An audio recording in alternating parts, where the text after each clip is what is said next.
Продължаваме. И без това спря дъжда. Давай, Евгений!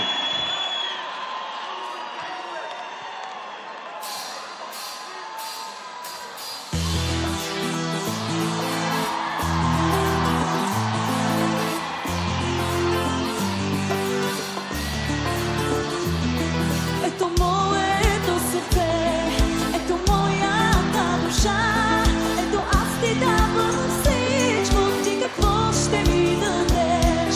В момента нямам време, се държа прилично. Кажи какво те прави и от другите различна. Кажи сега направо какво ще ми направиш, че утре още да помня и да не те забравя. И само не започни с аз не съм такава. Ти сега ще станеш, аз не съм останал, защото както казах, Приехте твърде лично и честно. Нямам време, си държа прилично. Ти си като нежен свят, скрит в розова мъгла. Абсолютно. Както те откъсна аз, но без да те раня. Имам някои идеи. Искам устните ти аз, да целуват само мен. Само мен. Всяка нощ и всеки ден. Само мен.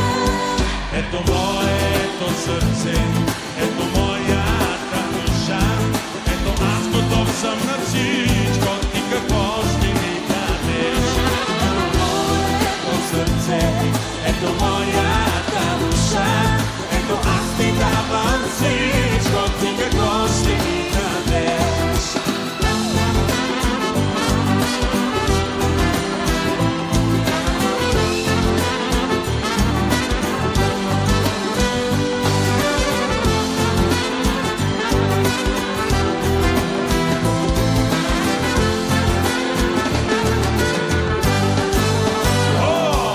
Сега ще поговоря не за теб, а твоето тяло, което много преди тебе отдавна е разбрало, че аз съм всичко, за което то отдавна е готово.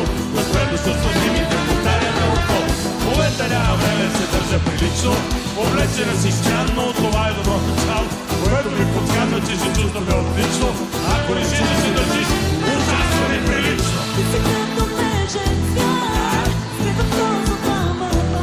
Абсолютно. Както те откъсна аз, но без да те раня.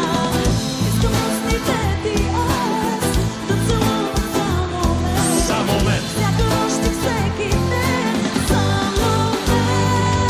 Ето моето сърце, ето моята душа, ето аз готов съм на всичко, ти какво ще ми дадеш? Ето моето сърце, ето моята душа, ето аз ти давам всичко, ти какво ще ми дадеш?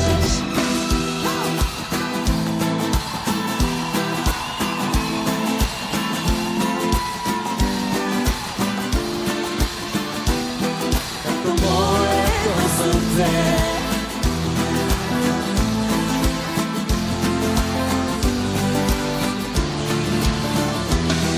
Ето моето сърце, ето моята душа, ето аз готов съм на всичко, ти какво ще